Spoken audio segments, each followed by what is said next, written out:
Carl, sit down, would you please? Always got to be up when I'm ready. You just waited. You just like the attention.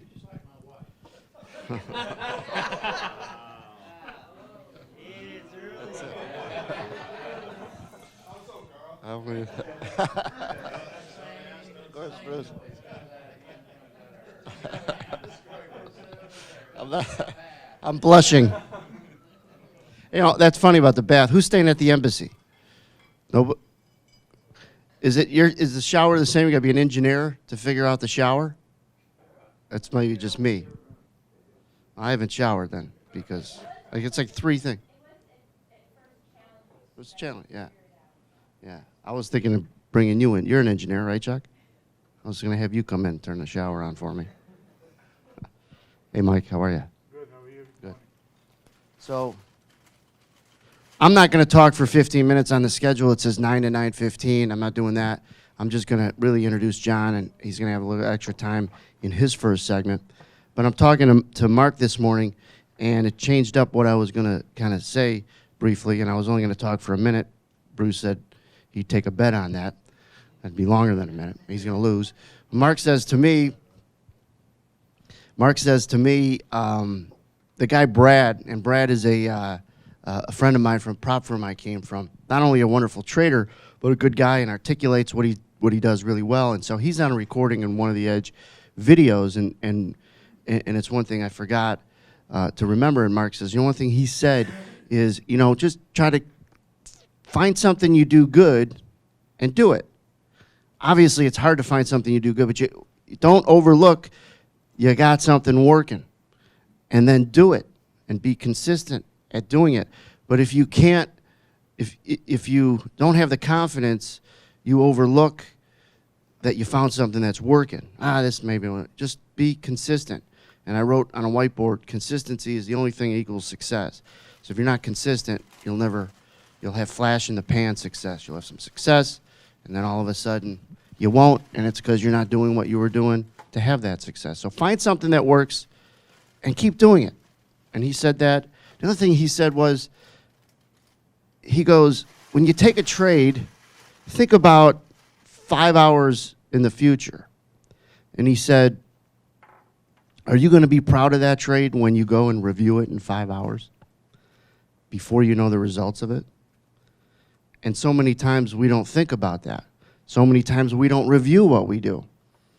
And so you can't get much better at it.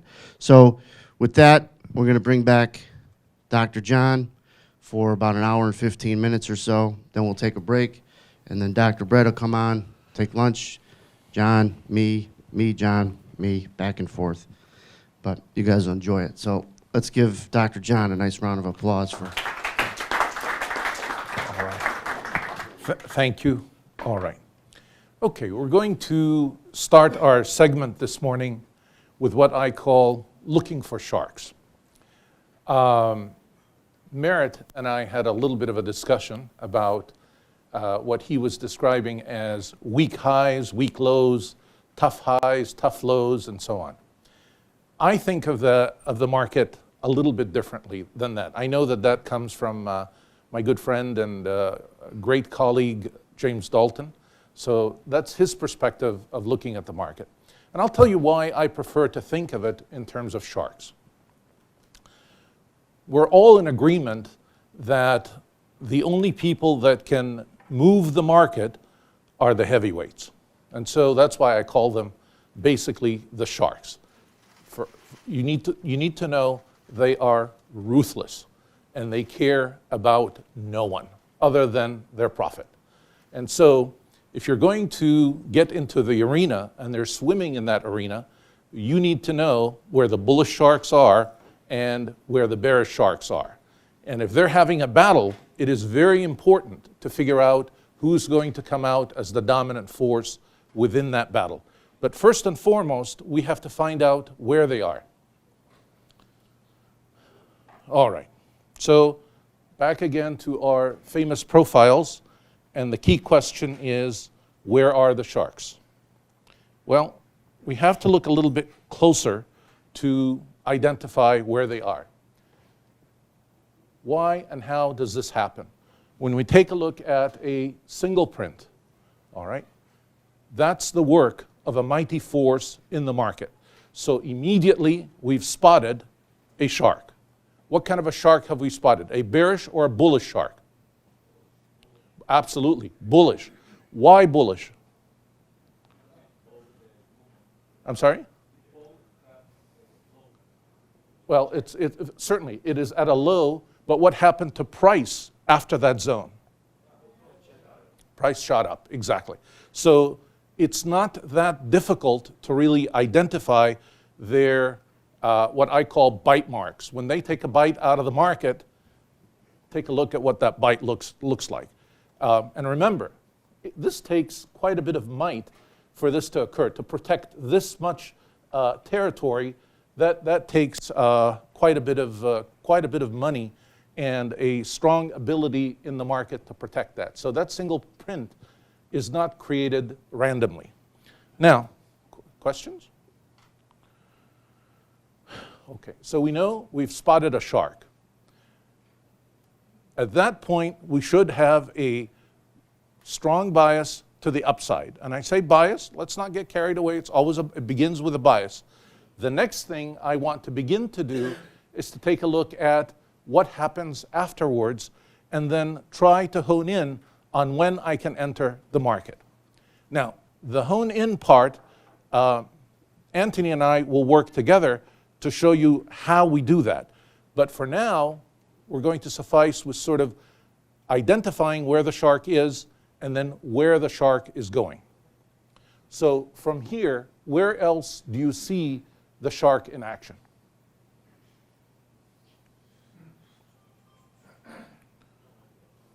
I'm sorry? Let me get over it. Okay. What about here? Isn't this territory in terms of buying somewhat protected? When P came all the way down here, it didn't manage to penetrate any lower into the market. So certainly this whole zone's protected, and you see that it continued to be protected for quite some time. So I may not know immediately at the time when it occurred, but certainly in analyzing the big picture, if I want to track the shark's existence or the shark in the water, the shark is still here. So we have a double print. The next most potent visual of shark presence is a double print. So it doesn't always have to be a single print. And a double print is nothing more than two periods consecutive to one another that really have not been visited at all. When you get to three prints, things start to get a little shaky, so I only take into account singles and doubles. All right, now let's take a look at where we get our next single print on this particular chart. Okay. Now, the reason this guy got really big is look at the territory that was covered. Okay. And protected, yes? How about just the higher lows and the higher, slightly higher highs in each period? That's too short of a time frame. Okay, I'm trying to sort of get the big perspective picture on what's going on in the market. So imagine, if you will, I'm not even trading this day at all. That day has already occurred, and I'm thinking about trading the next day. So I'm analyzing data that has already occurred, not when the market is live and when I'm thinking about entering. And you always have to do that because you cannot trade outside of context. You have to take a look at what's already happened in order to get a good idea about what's likely to happen. So when you see this kind of a picture, what should be going in the back of your mind? Do you want to be on the short side of the market, or do you really want to be more on the long side of the market? Thank you, exactly. So you begin to develop your bias. I mean, if you think about it, if prices are up here somewhere, and I have this whole area of support below me, and that's another way to describe the shark. I use the shark metaphor as a colorful way to display or to get you thinking about support. Because if you have a shark with you, you know, every time somebody dips their toe in the water, it gets bitten off. That's easy to see. And besides, it probably may have something to do with the fact that I live in Southern California, close to the ocean. And every once in a while, I do see their fins in the water. So that your environment influences you. Anyway, yes? If I'm getting too detailed. No, go ahead. The end period of that day, Yes. the ending balance, Uh-huh. profit taking or new sellers? Excellent question. Excellent question. Honest answer? At that point, I don't know. How can we know? It's kind of like the old axiom when people say aggressive sellers will buy at the ask and aggressive buyers will buy at the ask, aggressive sellers will sell at the bid. Just because a transaction takes a place at the bid doesn't really mean it was a seller, right? And just because a transaction takes place on the ask doesn't necessarily mean that this was an aggressive buyer. So you want to stay away from these sort of cliches or absolute statements. You always want to be doubtful about the market and sort of questioning what is really going on. If you have this later, just let me know. So, in that terms of what you just said, though, in looking at maybe like delta or delta debt for the day, and we'll look at delta negative for the day, we'll think sometime in a reaction such as this right here, we get that retrace that hold, that those shorts are not going to start to cover, and kind of the fuel will take it higher. Okay. So, in terms of with the new buyers, that George is asking for initiative or just Right, responsive versus initiative. I understand exactly what you're saying. And the reason I said I honestly don't know, because the truth is I can't really know when a transaction takes place at the bid, if this was a genuine buyer or if it was a seller. I really don't know. Now, I can give you my hypothesis, which is sort of my theory about what's happening. And knowing how the markets work, more than likely this was profit taking. Okay? First of all, it's the end of the day. Okay? And my good colleague Brett here mentioned how many people are in fact heavily leveraged in the market. So they need to settle their positions. They need to be out at the end of the day. And they're going to get ready to come in for another day. So they begin selling, and the selling then didn't even drop prices all that much, if you take a look. So even though they had all this profit taking, so quite a few of them are still holding. Now, what percentage held, what's new, what's old, that's very, very hard to discern. There's probably a lot of newcomers that have come in that have bought from them at the end of the day. So I also have a bunch of buyers that are sitting way up there waiting for the next move up. So the handoff. Yeah, and are you feeling that way even more strongly because you saw that single print, that additional single print up higher? This one up here? Yes. Okay. That actually held? Well, the fact that I really never even got into it, that tells me that the bullish bias is still in place. This guy is still biting. Absolutely. So if we were to identify our support levels, let's say the zones that this guy is protecting, where's the first zone of protection? What level? Did somebody take my stick away? I love that little stick. You know, it's been, I'm going to, I'm going to reveal, no, I'll tell you why. I've been teaching, for close to 40 years now. And back in the old days when I was teaching college, we used chalk and we used this. So, and I haven't had one of these, now it's all PowerPoints, lasers, and so it was really nice to get a hold of one of these. Not that I ever really use it for anything other than pointing, but it brought memories. It was just nostalgic, that's all. Okay, I mean, come on, how many of you remember back in college when the professor always used to use this? Yeah. So, okay, so there's my level of support, right? That's the first key. And so if this level starts to break, I begin to question this guy's strength. All right. As long as this holds, this guy is in the water. All right. Now take a look. Once, twice, three, and then it starts to go up again. So Yes, question. Is the single print that you identified at like top, This one here? that's a split profile, isn't it? Yes, this is a split profile. And then, but isn't that revisiting isospin in period A and period B? That is correct. It did come back to visit these prices, but what's happened when we came back to revisit this area? What happened afterwards? You always want to look at subsequent events. What happened? Okay, I was just wondering, 'cause if that was a composite, that would technically be a single print, but You wouldn't be able to see it, but it still is a single print. single print, okay. Right, that's why I'm using the split profile. Okay. That's why when we talked yesterday, we said there were 3 ways to look at the profile.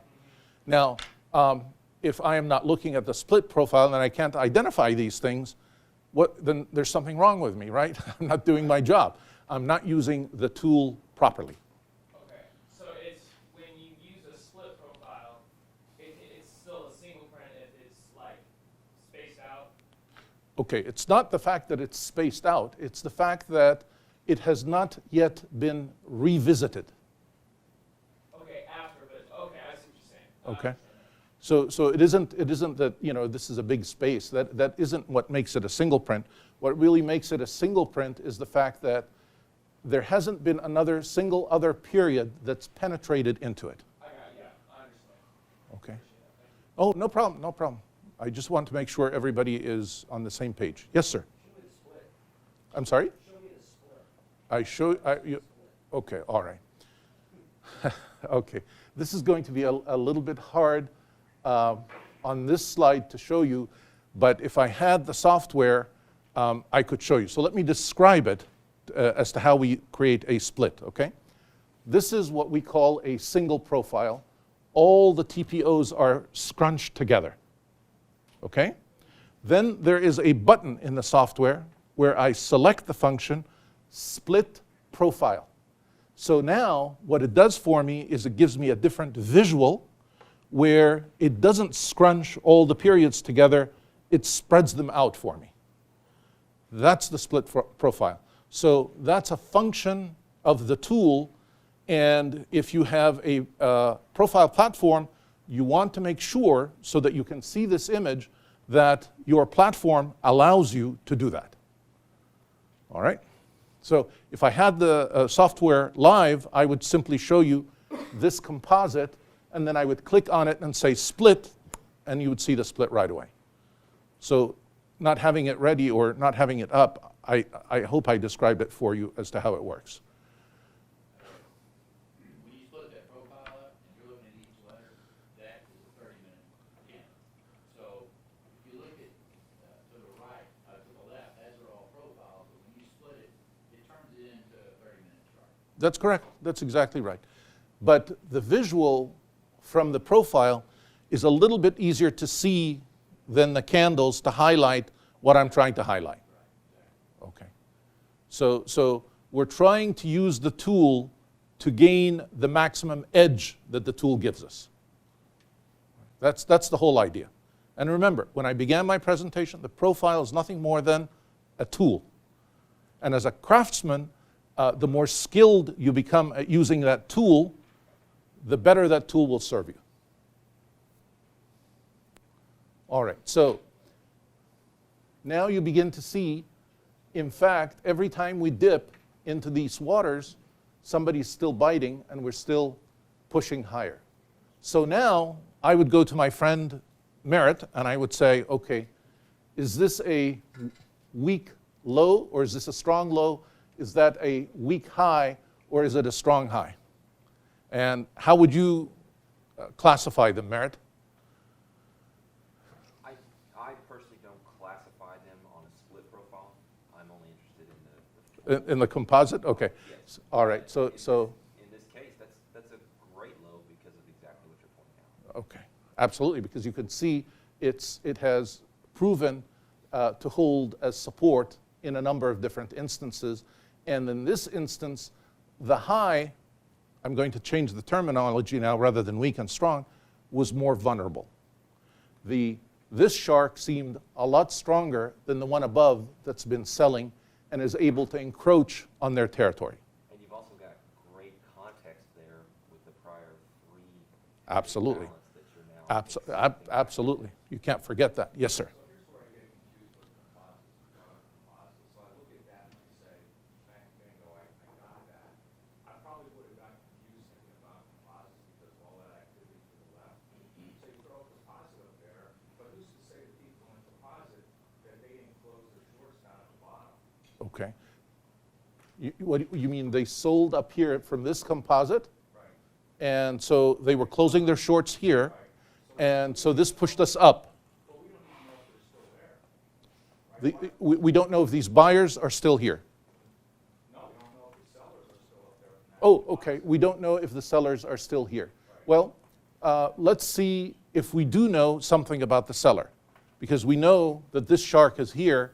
What about the opposite shark, the guy that's selling up here? Let's study what that guy's doing, okay? Obviously, when we came up here, we weren't able to go much further, and then we started to drop, and we have a huge cluster below, and subsequent to that, their power was very strong. It pushed us all the way down. So that's the history of selling, correct? Now we've been able to come back in, and we're penetrating into this. If we did a composite of these three, we would have a cluster up here of sellers. What's happening every time that I try to penetrate into their territory? First initial penetration after that M period, and that was at the end of the day, we managed to come in, but what happened afterwards? We dropped back down. Every time we dropped back down, the support held. So the only logical thing to sort of hypothesize or think about is now, since this is holding, we're going to go back up to re-challenge those sellers, right? So now I have to study, every time I come back and challenge them, how are they responding? So first challenge, saw some selling. Every time we tried to come up, brought us back down. I look at the rotations, and then I come back again. And then this time, I penetrate up into their zone, and what happens after the Y period?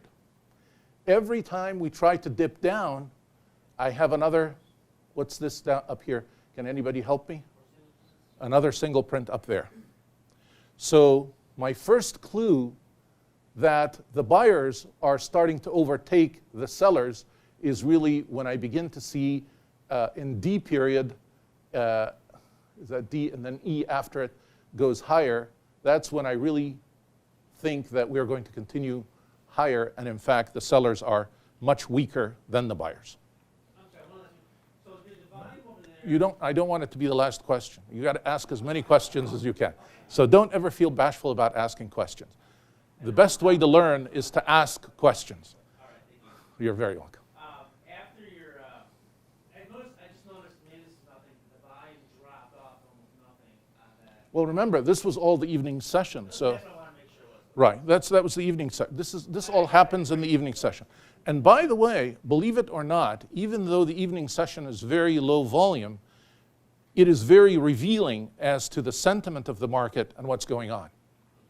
Yes? Let me ask the next question on that. If that was during the day, though, intraday, that drop off the volume, do you find that to be alarming, or is that more Okay. supportive of that area? Well, There's no issue. no, if it's during the day and I'm starting to experience really low volume, certainly I would be attentive to that. There's something going on. And you know, then I really have to sort of reanalyze why is there low volume. For instance, I'll give you an example. I was just talking to Trevor earlier this morning, and this week we have the FOMC meeting. Well, I'm sorry, you can't? Okay. So usually what happens during that meeting in terms of volume during the day session? It drops. It drops quite a bit because the idea is nobody quite is certain yet which way the market is going, and so everybody's non-committal. Nobody really wants to dip in heavily. All right? So you know, there are periods that happen like that. Then I need to understand why that's the case. Sure, you're welcome anytime. Correct me or agree with me on looking at the context of looking at this profile. Say you woke up, turn your say that you look at both of those M periods, which were ending balances and probably profit taking based on that Y period going up, or they were, you know, weak sellers that just got stopped out in an overnight volume. So chances are, if we hold the top of that previous day M period, that if we stay above that, chances are we're gonna make new highs on what just you have on the chart here. Yes. Would that be a? That's a safe assumption. Now, let me share with you some other observations. Notice where the greatest volume in the overnight session really took place, in this zone here that moved us higher. So they started to really come in and participate as we broke out to the upside. Now, the one thing I don't see from this analysis is strong momentum to the upside yet. That may appear in the day. So at this juncture, even though my bias is to the upside, it's a timid bias, and what I'm thinking is we may in fact end up rotational in this zone, but I really don't see that momentum that's going to drive me up yet. But I wouldn't want to be a seller. I'm not thinking about selling yet. Okay? And quite often you'll find that, especially when you have a big move like that, we'll end up with a little bit of a consolidation before we shoot higher.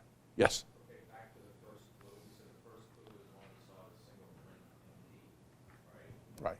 Okay. This, oh, you mean this one, or are you talking about this one? This one here? Okay. Oh, okay. So as that's taking shape in real time, you really don't know that that's a single print until when? Until E is completed? Until you notice that there are at least 2 or 3 periods subsequent to it where it held. You want to give it some time to mature. Okay. Once you have just a single period right after it, that's not usually conclusive. So you want to give it a chance to get visited 2 or 3 times before you really, and the more times you see above it, the more comfortable you are with its strength. Yes, sir. I'm assuming, way up on the right, or on the close, I'm assuming if you're looking at that on an imbalance chart as well, that you're seeing, similar to what you were showing me yesterday, you're seeing the buying is certainly Okay. weighted above the selling. All right. Okay. Yes, you are right. I mean, I'm You are right, but you're ahead of us a little bit. What he's talking about is now, and this is sort of, I wish I could do that right now to show you, big picture and detail. If we look at the detail of what's happening inside each of these periods, that gives us some insight as well. And by detail, what do I mean by that? The footprint. If I can now look at the footprint and take a look at the order flow and the volume distribution within that period, so I'm sort of at this juncture looking at the market with just one lens, and I have my other eye closed. Okay. As soon as Anthony allows me, we will take that blindfold off and we'll look at it with both eyes, and you'll be amazed at what you can begin to see. So the big analysis gives us context. The footprint gives us the execution. When do we get in? Does that really confirm for us what we're looking at, and so on? So far, we really have been looking at the big picture, so we're almost like telescope, but then we need the microscope. Yes? So I just want to make sure I kind of understand what we're doing here. Sure. When you're looking at the profile of like big picture stuff, are you essentially kind of looking at where buyers and sellers, like, so when the sideways movement right there can only really happen if there's a big buyer and a big seller kind of battling, right? Okay, let's agree on one thing together. If you see this kind of a pattern, it really tells me there's a big buyer in the market. Does anybody in the room here sort of have a different theory or a different way and would say to me, no, this is not true? Share it. If you really can see something here, maybe I don't see it. Yes? We came down, we started getting down, they started getting short, and that, to me, looked like that could all be short cover as well. Okay, that's all short covering. Yeah, Okay. once they started at the bottom, Okay, I like that theory. Let's go with it for a minute, okay? That's why I'm not making a lot of money. Well, no. And this is how we get better. Because you have to see the argument and the counter argument, and then you sort of want to see why that, if I'm thinking that, why that really isn't, or may not necessarily be true, okay? So I'm gonna flow with you with your argument. Sellers are really strong, but the guys are sort of down here, they felt the market's going to tank, so let's cover our shorts, and a whole bunch of people came in to cover, and this is all covering the shorts, and all we're going to see is the market continue to drop back down, okay? Well, what is here on the chart that tells me that that's not the case? Before I tell you, can anybody give me a clue or a hint? I'm sorry? Yes. The single prints in the middle there? Okay. There. This one here. All right, if this was the case, if this was in fact the case, and we got up to the zone where the selling was, why would this hold? Every time these guys, if your theory was true, we would just drop, they've covered, the shorts have covered. Or are you telling me that now they're starting to cover up here, and so we're going to buy some more? No, it doesn't make sense. So you see, that's why that theory would not be the correct way to look at the market. All right, and that's why I'm trying to show you the sequence of what's happening so that you can be on the right side of the market. Right. Well, the lower, the bottom end of that is like Bruce said, buying tail. Okay. And by the way, let me tell you, if some guy sold up there, well, if they sold up there and they're covering here, they would have to be all the sellers are all covering, and even still, then when we would get up here, there'd be no more buying. This could not hold, and we would continue to drop. So it's just a very hard sell, if you will, to buy into that. Okay. Yeah, go ahead. I was just going to say, a lot of times I've got burned by this deep bottom, right, because I didn't know how to interpret it right. And I just look at a bar chart, and just look at the structure of the bar chart. Now this gives me a tool that, Exactly. Thank you. And that's really what I want to do, to sort of give you more skill using the same tool. I mean, the profile's there. Everybody knows about it. But there are different levels of proficiency of how we apply it, how we implement it, and what kind of information we extract from it. And at the core of being an effective trader is information, knowledge. The better you know what's going on, the better decisions you're going to make and the more profitable you're going to make. The more confidence you're going to have, and the more comfortable you will be trading. Yes? Dr. Kepler then would, since we know it's strong institution or it's bigger money, would probably never indicate short covering or Okay. Well, okay. If you notice, I keep emphasizing this. I never like to say never, and I never use absolutes. So generally speaking, yes, it would indicate strength in the direction of where the single print is moving. Absolutely. But are there anomalies? Are there unusual? Yes, but for the most part, for the majority of the time, it's reliable. It's a reliable thing to look at. And the beauty of this is it's actual market activity information. I'm not extracting this from a lagging indicator. I am actually taking a look at actual market activity and what's going on in the market. All right. And Just real quick, the thing I'm trying to make sure I understand, because you were talking about how like two sharks battle. Sure. And you're trying to figure out who's winning. So are you looking at the profile to say, okay, at like DRC or whatever that blue is or yellow is right down there, we have this one here? Oh, way down there, we have Here. buying tail, Yes. and then Well, buyers by the and way, sellers, this started out as selling.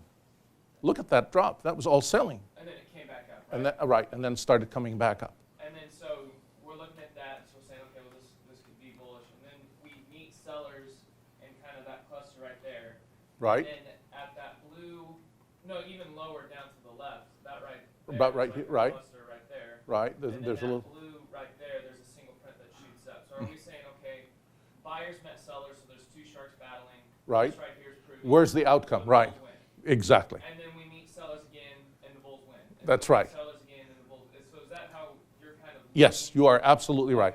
Right. I'm looking at who's encroaching on whose territory and who's really winning those The battles. single prints are showing who's winning. Exactly. Okay, All right. Very good. all right. That's a good way to look at it. All right. Okay. So the key question here would be, and now I'm going to get into the beginning of identifying potential opportunities. We're going up above the value area high. We have a bullish bias, and you can sort of see the shark. So when we break out of this value area, are you in or out? I mean, are you going to take it long, or are you now one of the guys that thinks they're still covering and I'm going to short? Hopefully I've persuaded you that yes, this would be a high probability success trade to the upside. Okay. How would you differentiate between that break higher out of value versus the prior two head fakes out of value, both having already respected the second single? This one here? That's the second Okay, one, yes. excellent question. All right. First of all, when I broke out here, all right, I knew that I had resistance, right? Because from M, we dropped in period N. So I was coming into, this was the first test into the shark seller's territory, all right? So if in fact I did take that trade to the upside, I would really have to take a look at inside C period or B period or wherever I got in and take a look at the order flow. And I'm willing to tell you that we're going to identify things in that order flow that would probably reveal this is not a long-term or this would not be a very profitable opportunity. So the footprint should help us with that. But if in fact I did take that to the upside up here, based on the logic that I've seen, where would my stop be? Likely just back inside of value. Back to, first we have to determine when did I get into it? When are you going to take it long? The minute you get above the value area high? I'm not sure whatever you're No, it's your trade, not mine. I wasn't going to take this one. Your trade is the red circle, correct? My trade is the red circle, right. Okay, so my question is differentiating between your trade, the red circle, and the prior two attempts, Okay. which in my eye look similar to the red circle. Okay, they're not really similar to the red circle, except in this case here. This one is a little bit similar to this one, and I'll tell you why. Because this one, in fact, we had a cluster below, and then we shot up above value. But once again, this was the first foray into the seller's territory that brought me down. So I would have pause, and I would be a little leery being the pioneer on the first go-around going into that territory. I am going into the seller shark's mouth head on. So I would know that when this happened, that's what would keep me out. All right? So I still don't see it as a good opportunity. Now, I would wait, since this is the first test, what happened in the second, third, when it gets tested a couple more times. The next time it got tested, it got slapped again. Right? So even if I did go in on this trade, I would keep a very tight stop down here, probably down here, and recognize my mistake really, really quick and get out, especially if it starts dropping.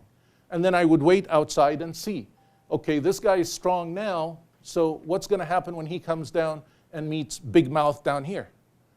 And each time it's been protected, but I still haven't gotten above the level that this guy up here seems to be protecting. I didn't get up until here, and even then I didn't see a lot of movement. We really didn't get the clean break until there.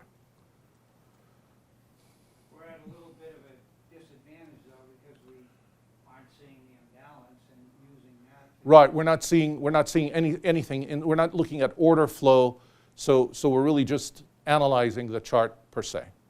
And so rule one, or if anything, you don't want to ever make your trading decision strictly on a visual from the profile. What do you want to do it on? You want to use the profile analysis in tandem with what you're going to get from the footprint. Okay? The clue on this one, though, when you look at that consolidation, you can see probably what footprint's gonna look like, especially at 4 p.m. It's gonna be going sideways for. This one or this one here or that one? Okay, yes. And then you see X period, is that X the Yeah, yellow one? X is the yellow. X period comes down and cannot break down. so Right. You get a fake out. Yeah, exactly. You probably, Are going to see, you're definitely going to see it. Good job. Absolutely.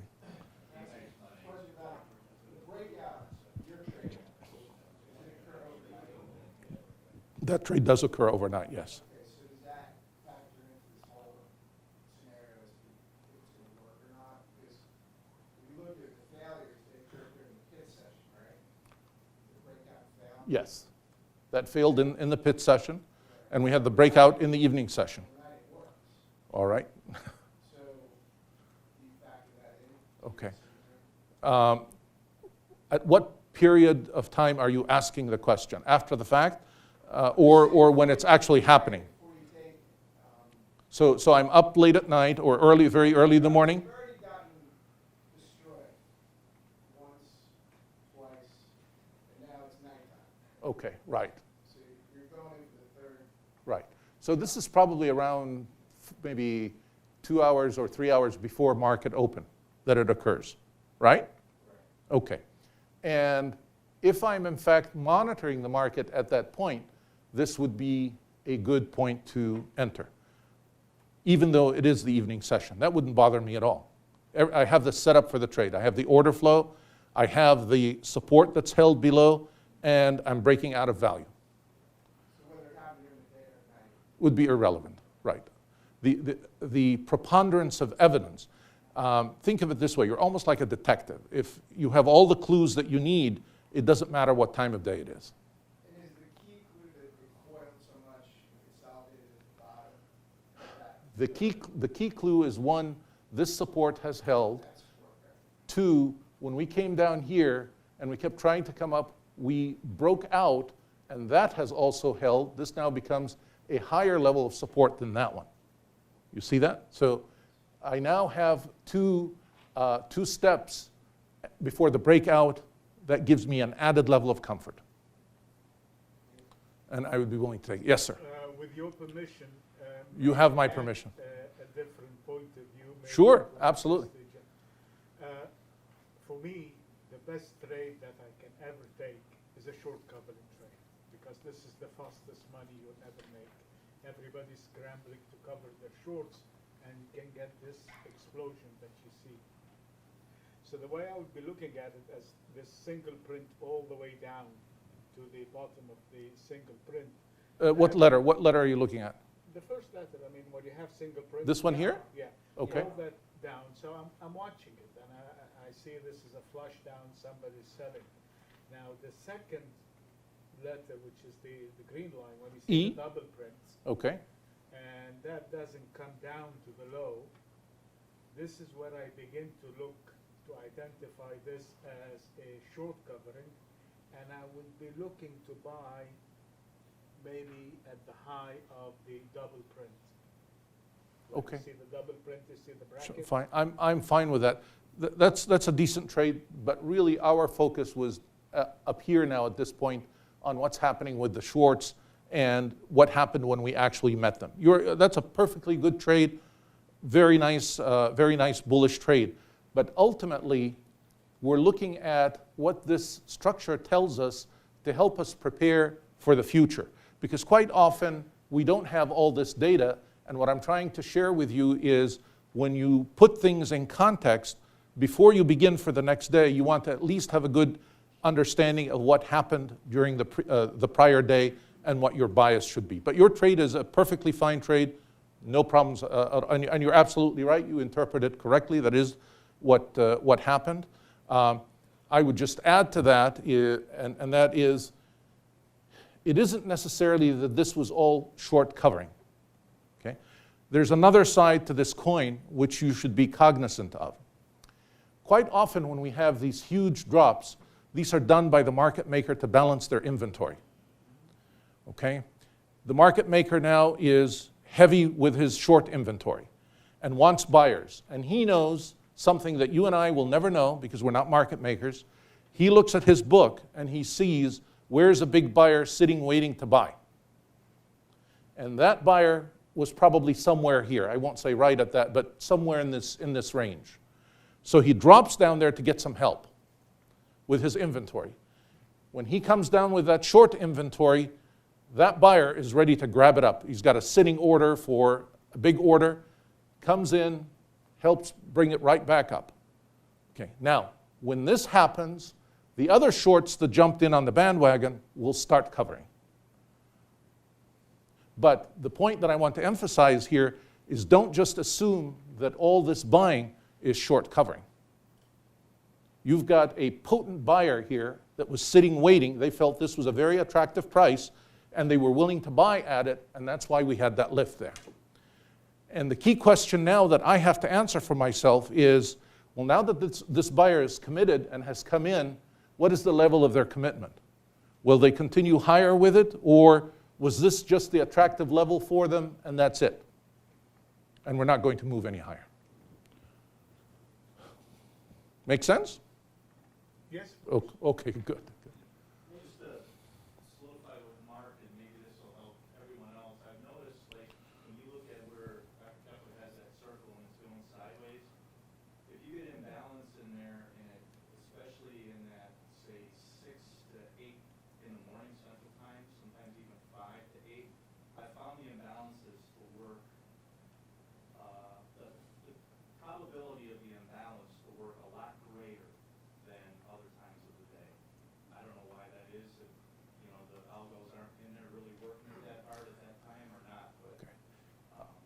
All right, well, you introduced an interesting word, and I want to make sure that we're all in the same plateau with the word. And the word is imbalance. What does that mean, and what do we see on the chart when we have an imbalance? The important thing that we need to know, the rule about balance and imbalance, is that the market always moves from a state of imbalance to balance, and vice versa, from balance to imbalance. We're always moving balance to imbalance, imbalance to balance. Anybody willing to help me see what if they could identify an area of balance on this particular chart?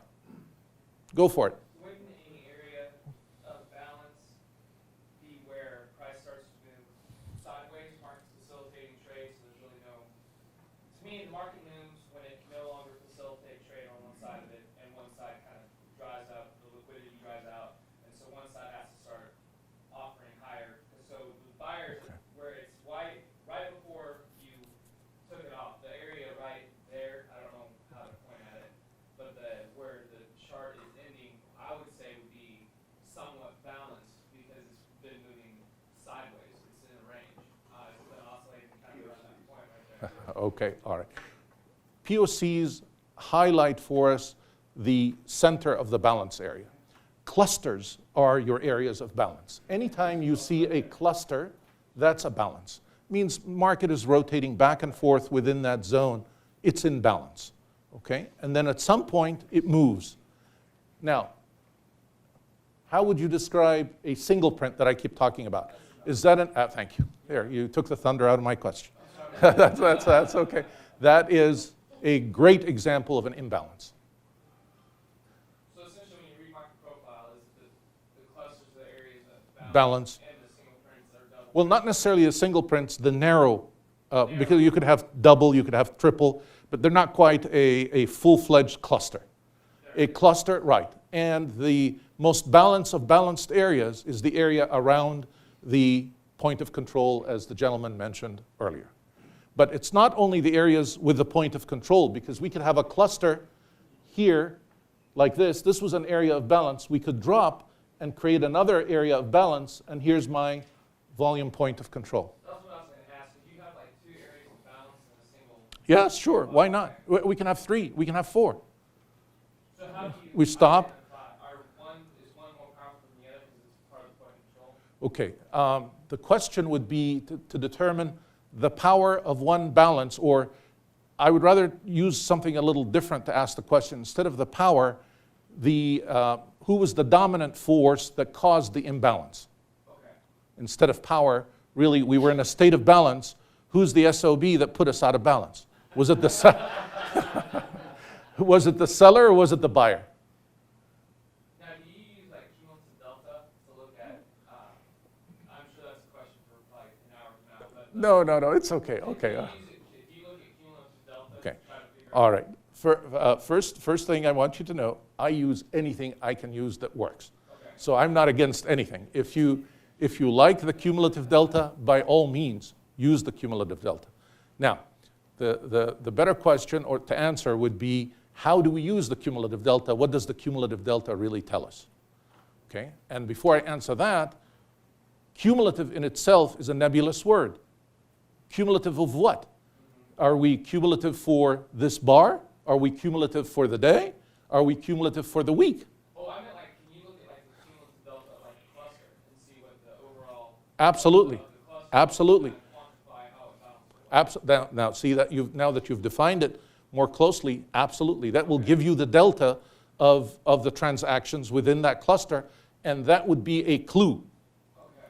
But not necessarily, be careful, because it's not necessarily definitive. Okay.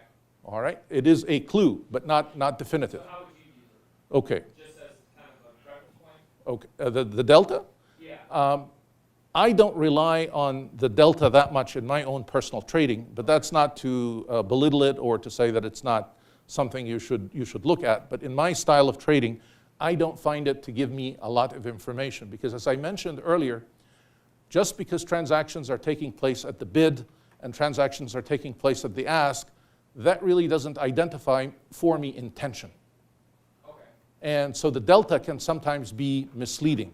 As a matter of fact, I have a whole spiel that I do on what we call a delta divergence. I have a positive delta, but prices are dropping. Explain that one to me. Okay, fair enough. But you see, so I can't really rely on the delta per se. Okay. So that's why I don't use it, because I don't find that it's a very reliable indicator. But what's really reliable for me is the actual activity, what these guys are doing. And so let's go back to our question. If you see this information and I ask you, is the shark still in the water and is he hungry? Yes, the shark is definitely in the water. And really, this is just another variation of what we've just looked at a little bit earlier. He's provided support, and there's another shark up here, but we only see that he keeps pushing us down every time we come up. But take a look now at what actually happens. Go back. Go back to slides.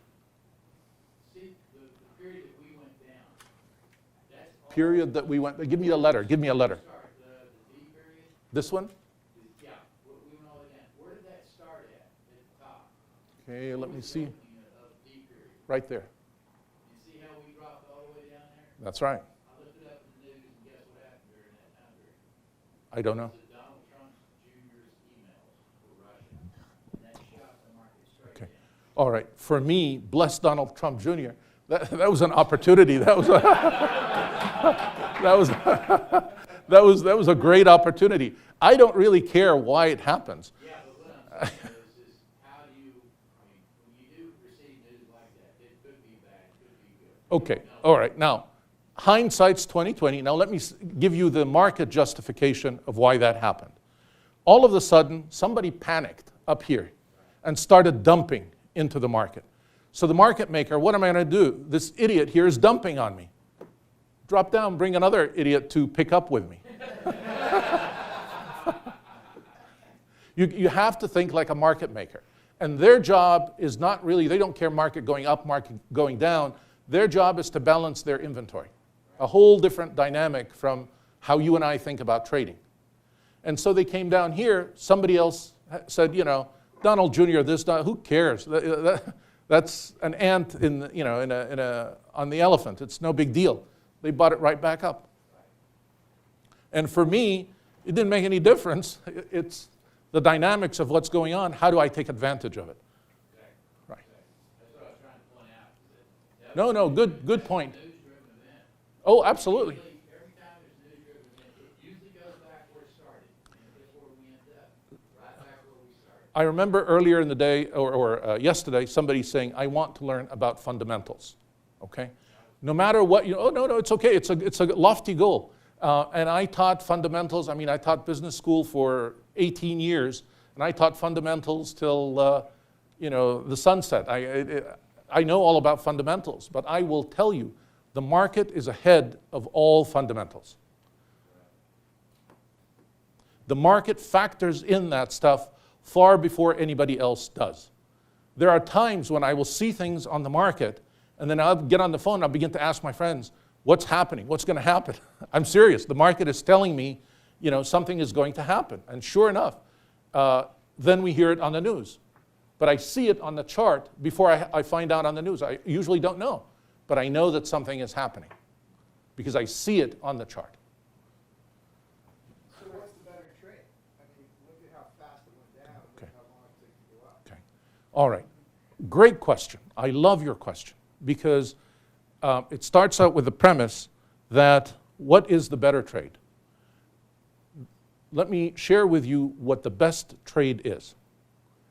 The best trade is a well-planned trade where you make a profit. Okay?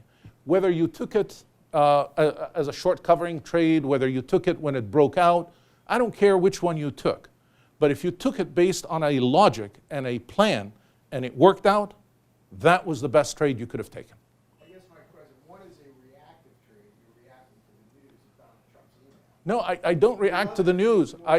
I react to the chart. What if, in fact, things continue to drop? I react to what I see on the chart, not the news. And that's what a trader does. You There was no news that came out. We remember that day. Oh, There was nothing that came out to say that we were going to bounce from there. right. We caught the sell-off because we got the news, the release. Anthony was, I think, we were all there. In Anthony's room. But there was nothing that said, Mark, that we were going to bounce from there. But we did. But when we saw the bounce and then we saw a hold and retrace, that's when you know. Right. That's what I was going to add. And you make a brilliant point, John, is that it's like, if it gets weak, if there's a bounce, all that ends up meaning is it just got cheap down there for a moment. When you don't know it's cheap down there at that moment, but there are clues with transitional moments down there to say, you know what? They might just be cheap. Be careful trying to continue to sell these retracements. And then when it gets back to where it started, and Carl made a good point, that's usually a little resistance. And then to John's trade of the breakout, you could add, hey, if you look, just look at this from a common sensical standpoint. It's like, if it was really bearish, the owner of my prop firm told me this 20 years ago, if bearish news was really bearish, why the hell are we all the way back to where we started and above? And it goes into John's. And that's exactly what happened. Look at what happened.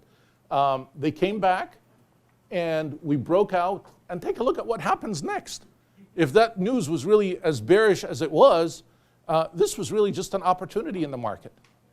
And Believing the filter too, we saw some big buyers coming in the bottom out there, and so they held, which was Okay. another clue that this wasn't going back. Right. And it was an incomplete. Okay, opening. go ahead. Go ahead. No, I It was was just a gonna say, naked in the point middle of that, and to kind of, there's 2 days that are missing between what you did yesterday and. Well, this chart there today. really isn't. Somebody asked about July 7th. So what happened is, that was an inside day. Then the next day. By the way, just to show you that, down, and it triggered that high volume, low volume, and we went down to the naked POC. okay, just to show you, I didn't forget about 7/7. I actually videotaped the segment of what happened 7/7. We're going to play it and look at it together a little bit later. So just to show you, I pay attention to what you say. Now go ahead, sir. I think a lot of my thoughts have already been said. I think there's a couple things that are important. We're in a bull market, and so, and it's actually somewhat of a unique bull market, but it's a bull market. So what's happening is there's lots of big funds, mutual funds, pension funds, so forth, that have cash to put to work, and they wait, and anytime there's a correction, they buy. And so when the market starts to free fall, I was talking with Dr. Steenbarger about this yesterday, the differential in volatility between upside volatility, downside volatility in the stock market right now might be the greatest I've ever seen. The downside breaks are really brutal, and they're extremely dangerous. And I think that's one of the things people need to bear in mind when you look at August of 2015, you look at the election, you look at Brexit. There's these points where the market, the bottom just falls out. But you have lots of cash sitting on the sideline that people say this is really cheap, and they start to put it to work, and that puts in the bottom. And then people shorts start to realize that they're stuck. Other people who are watching this, they don't want to buy the falling knife, so they wait and soon as they see the market start to stabilize, then they start buying, and it comes flying back. One of the elements of profile I think that's really interesting, and when you study different markets, the S&P is different, particularly this bull run. What happens is the market goes higher, and the upside volume declines and declines and declines. And the market makes new highs, but it doesn't make highs with any kind of authority. This is why you have a VIX at 10%, 9%, 8%. You have 6, 7, 8 days in a row the market goes up, but they overlap. All the days overlap, and then it goes down. And I think one of the interesting things about that is because the market goes up on no volume, it creates these big pockets for the market to break. If you were to look at other markets that had strong up volume, the upside days would be accompanied by strong upside volume, and that would lend support to the rally. This bull market, one of the things I always say is the market reinforces bad habits. And things that you learn that are really good trading habits, you'll see them not working to the point that you question when they're actually doing the right thing. And then one day, everybody who had the bad habits is gone. They get blown out and you never see them again. I've seen this over and over and over. And what the market is doing right now, it's done it before, but it's really doing it. It's conditioning people that when you have sharp breaks, you don't get out. You just wait, and you hope it comes back. And guess what? It always comes back, like Anthony just said. Right. It's back trading the same price. But there's going to be one of these breaks that doesn't come back. And it's going to be like 08 again, where it's going to cause a lot of issues. And so, but the reason I'm saying this is because one of the things I do when I look at a market is how is the trade behaving. And this market, you make money buying deep pullbacks. July 7th, look what happened to the market since then. The market's gone straight up That's right. every day. Okay, and basically what'll happen is the market will have a deep correction, and then people get emboldened by the correction. They come in, they start buying, and the market goes and makes new highs. Right. And it spurts when it does it, but then when it makes new highs, it starts dying off. So in general, if you buy breakouts, you're a loser. If you buy pullbacks, you're a winner, but you have to buy pullbacks in a very intelligent way, or you get crushed. Right. Right. And you see things too. I had a trade last week in the Dow that was not a good trade. Dow made new highs on Thursday and Friday. It set up really well on their stuff. We had buy orders in on Tuesday. The Dow broke 220 points. The other indexes didn't move. It got stopped out. Now, if I had done what I said, where we had actually done a better job of waiting for the Dow to settle and then buy on the turn, we wouldn't have got stopped out. We would have a much better trade. Now, everything that you've said, I would concur with. I agree with your observations. That is what is happening in the market. But in some ways, I see it in a more positive light in that I see that this market is giving us an unprecedented number of opportunities. Really, there are just those, or of you who think that the opportunities are dry up or that you are upset you missed an opportunity. The market is abundant with opportunities. Don't ever feel that way. If you miss one, there's always the next one. So. To be clear, I'm not saying there's not opportunities. I'm just saying like some of the common strategies of buying breakouts. We bought the MME in May. We had to hold it 2.5 months before it made new highs. At new highs. We bought it at new highs. It took 2.5 months before it made new highs. No, I'll share with you just a quick example of why what you're saying is absolutely true. I have a friend, cannot even read a chart, and all he does is sell naked puts.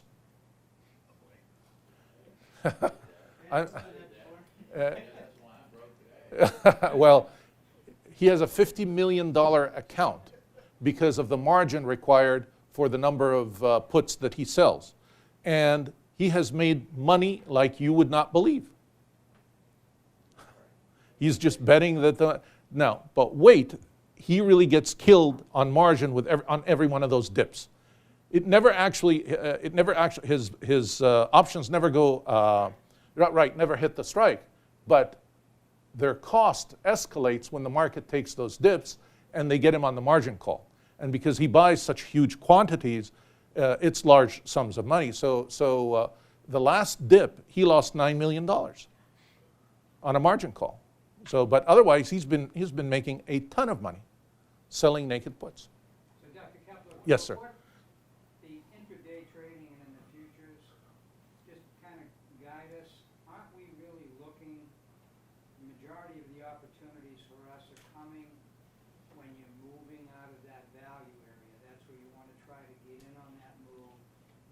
up, to move up. Is that not the majority of the trading we're looking at? Great question. One of the key things that we're working on is trying to identify those trade opportunities. In a presentation down the road, I am going to highlight that it's not all about the 70% value area in terms of identification. I want you now to start looking at the 90% value. So you will see on the charts that I will show you in a bit, 90% above, 90% below, and what happens when we get into that zone, and that becomes the zone of opportunity, as I call it. And the footprint then becomes my guiding light as to whether we will continue in that direction or whether we will go back into value. So we will get into the identification of opportunities. But what helps me to identify opportunities is understanding the overall context. Because if I'm bullish and I know who's buying, I am a lot more inclined to, to sort of be a motivated buyer when I get a breakout to the upside, because the structure of the market and what I'm seeing confirms what's happening. And this is really exactly what the colleague in the back, what was your name? Chuck. Chuck? Okay, what Chuck really described. Look at it. This is crazy. I mean, we pause here, even though we had just dropped, and take a look at this. It just continues to go higher and higher. Yes, sir. Can you walk through your analysis of the second cluster from the left? Second cluster from the left. So are we So you don't know here? anything to the right yet. Yet, okay. So your first two clusters there, you have a whole bunch of single prints down on the bottom. So let's leave this out of the equation, and we're just looking at this one here. That one, the one, This one. This one here. you have a whole bunch of single prints going down on the bottom. Okay. All right. The market rallies, closes higher than the first cluster. Okay. All right. Let's go through. Let's take a look at this. In the morning, I'm looking at that all those Okay. single prints down on the bottom, and All right. see it close high. Okay. Very good. Very good question. Wouldn't I have out of that analysis? Let's just simply, let's take a look at the story of this particular day as we see it. Okay. We opened down here. Opened the session. This was a day session, and then we started finding prices climb up. And then we found an area of balance up here. There's my volume point of control. Where did we end up closing the day? Down here, right? So if I were now to ask you, at the end of the day, when all is said and done, whom are you likely to think sort of was the dominant force up here that sort of bounced us down here? Was it the buyer or the seller? Okay. So now I actually have a negative bias. All right? Now, I am not yet sold that, and after all, Chuck just told us it's all about up, up, up. So, but I have a slight negative bias. Let's see what happens in the overnight session. Where's my open for the overnight? Okay, we open down here, period A, and we form this cluster. We get back up, another cluster, and it brings us down. The overnight session, does it close above or below the day session? Slightly below. How do you feel now? Bullish or questioning the bullishness? Thank you. All right. So now we open here, and then we see the dive. If I read these two accurately, were they misleading? Okay. Okay, that's all I'm after. Yeah. Okay, you mean this day here was starting to build? Is that really true? Let's think about that.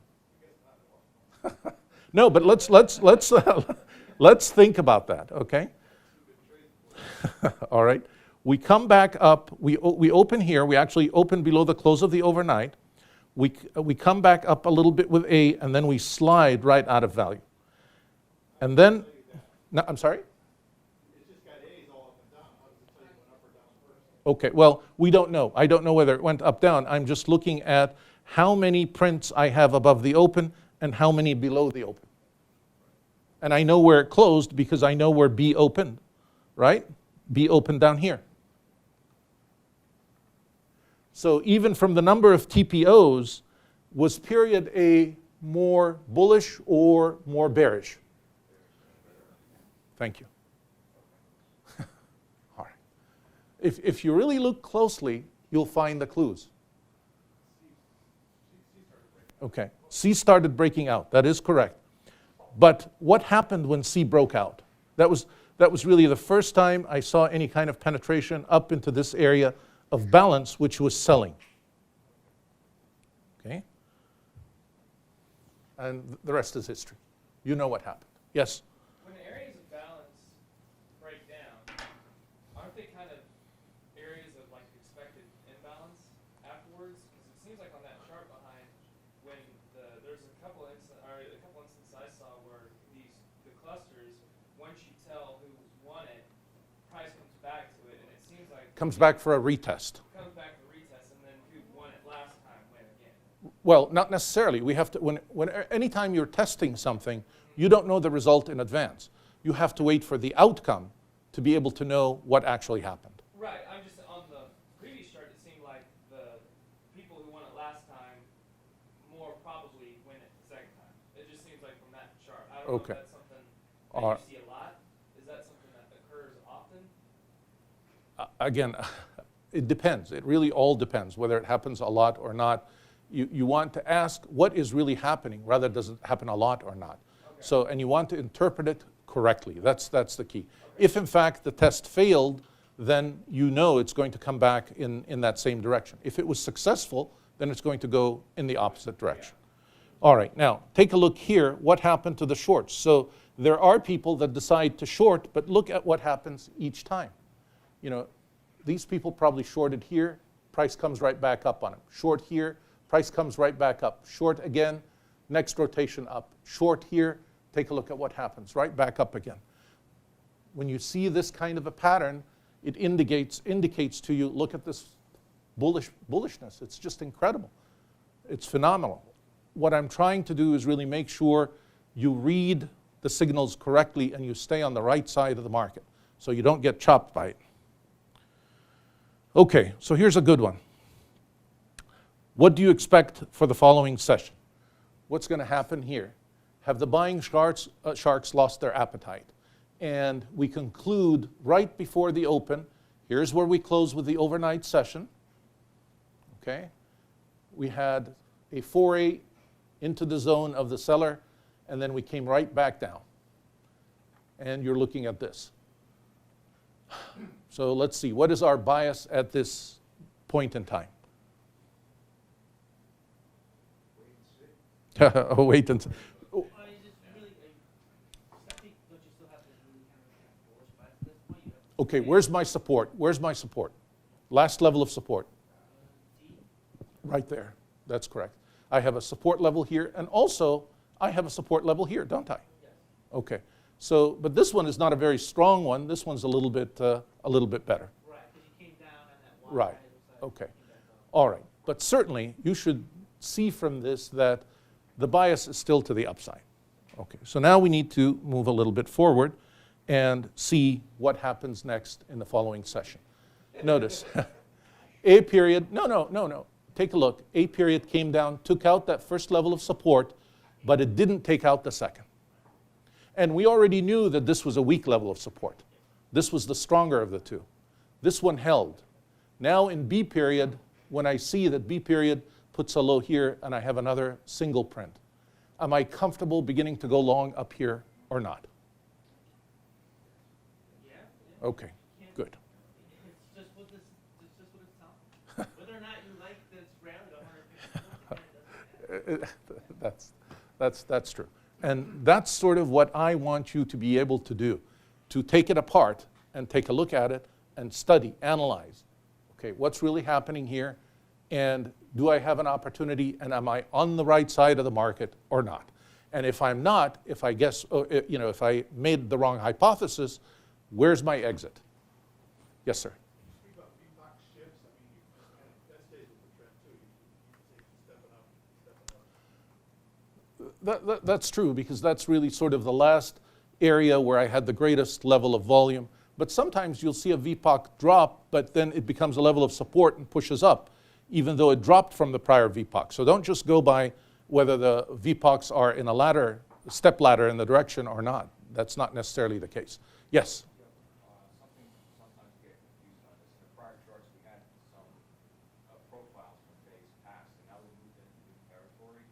How far in the history of these profiles do you go back to look at your... Excellent question. Excellent question. Okay. You always want to look at the overnight and the prior day session before you begin trading in a new day. Always. No doubt about it. In addition to that, you always want to take a look at where you are relative to the last 5 days. And notice, mark my words carefully, I said the last 5 days, because what if we're trading on a Monday? If you say the week, if I tell you take a look at the week, Monday is my week. I don't care about looking at it just on Monday. I need to look at Monday in the context of the past 5 days. Did I explain that well? Because it's a very important point. Some people will tell you have to look at the week. It isn't really about the week. It's about the consecutive days. So you need to take a look at the last 5 days. But always the day session before and the evening session. What happened during those 2 sessions. All right. I'm running over my time as usual, and I don't want to infringe on Brett's time. So why don't we answer some of the, or address some of those questions in my next presentation. Okay? Brett, all yours.